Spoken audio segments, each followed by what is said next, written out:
Now for some analysis. Tom Donilon served as the President Obama's national security advisor, and Mike Morell was the number 2 at the CIA, advised the Hillary Clinton campaign, and is now a CBS News senior security analyst. Tom, I want to start with you. President Trump is looking for a national security advisor. Yeah. You know something about that job. What should he be looking for? Well, first of all, we've had a lot of discussion with the National Security Council in the last couple of weeks. It is the center of policy development and crisis management for the U.S. government.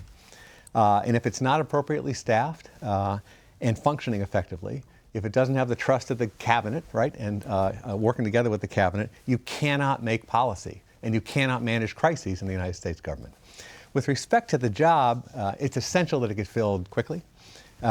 You want to have someone who can bring a sense of teamwork. The model for this job is Brent Scowcroft, who was even-handed and calm. Under George Herbert Walker Bush. Yeah, under President Bush 41, right? And under President Ford. He served twice, right? To have someone who's calm, steady, and can run a process. You need to give the National Security Advisor all the authority that he or she needs. And you need to have it be the exclusive process. You cannot have alternative and parallel processes, right? It's not going to work, right? The National Security Council is supposed to engage the issue, get the necessary inputs, develop the options, and bring them to the president for decision, and then also oversee implementation. And not have back channels. I just wanted to add another really important aspect. Is to bring together the views of the national security team to the president and not drive those views to what you, the national security advisor, believe. That's really important. So, meaning don't pre-cook it. Exactly. Take it. Mike, tell me, what's your assessment of the relationship between the president and the intelligence communities? We've talked about that a lot this morning, something you know about. How is it? So prior to the inauguration, when the president was openly critical of the intelligence community and CIA, it had an impact on morale. It quieted down. Once the president got his team in there, Mike Pompeo, things quieted down. But now it's heating up again with the president's criticism over the leaks. Just because it's intelligence information that was leaked doesn't mean it was leaked by the intelligence community or CIA, right? Big difference. But he's now criticizing them. I think ultimately, the morale will depend not on the public criticism. The morale will depend on whether the intelligence community believes the president is listening to what they have to say, has an open mind about what they have to say. He doesn't have to agree, but he has to listen. Tom, in picking a new national security advisor, I mean, the president's got somebody in an interim position there, but how much of the job can an interim person do when they're not there for long term? In other words, tell me why this has to be filled so quickly. And then on top of that, tell me what the big area in the country, in the world that concerns you right now. Yeah, well, with respect, it's exceedingly difficult to do this on an interim basis, right? You can make the trains run in time for a period of time, but you can't really engage the issues. And as Mike said, bring the cabinet together and develop long-term strategic options for the country. And that's what's needed right now.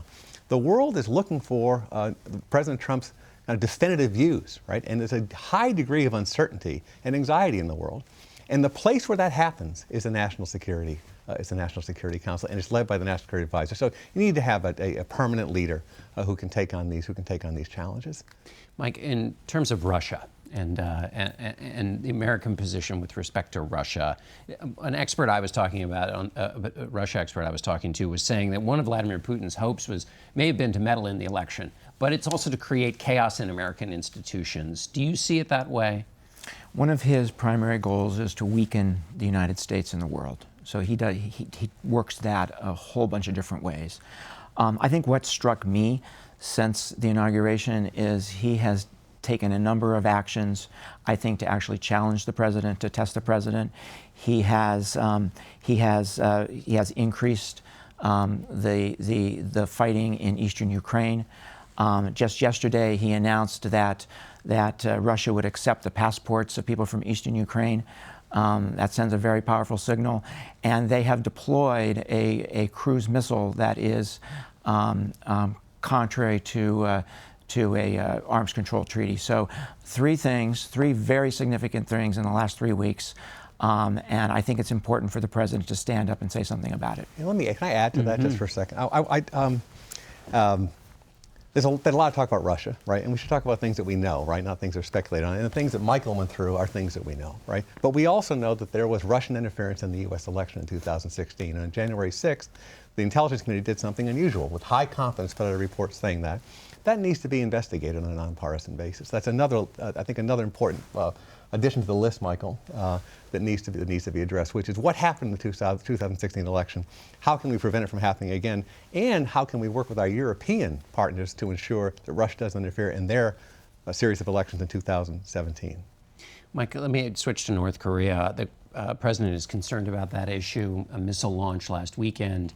I'm sure I've asked you this before, but what can the U.S. government really know about what's happening in North Korea?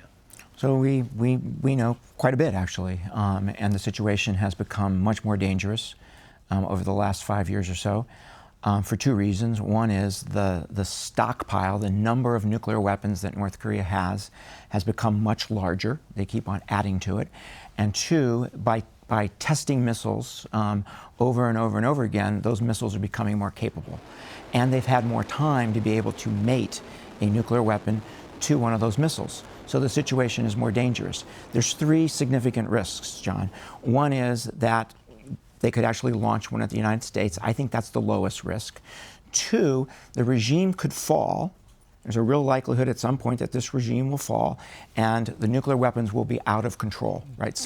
They'll be out there and they'll be available to be able to grab them. And then three, North Korea could sell one of those nuclear weapons someday. So those are the three risks we face. It's significant. All right, we're going to have to. We haven't had a crisis yet, right? And this I think could be the first crisis in 2017. General Tony Thomas, I just want to finish up on this, says something this week. He's the head of Special Operations Command, one of the most senior and important commanders in the Army, said our government continues to be in unbelievable turmoil. We need to address this to deal with things like the North Korea potential crisis. All right, gentlemen, thanks so much. We'll have to leave it there, and we'll be back in a moment with our political panel.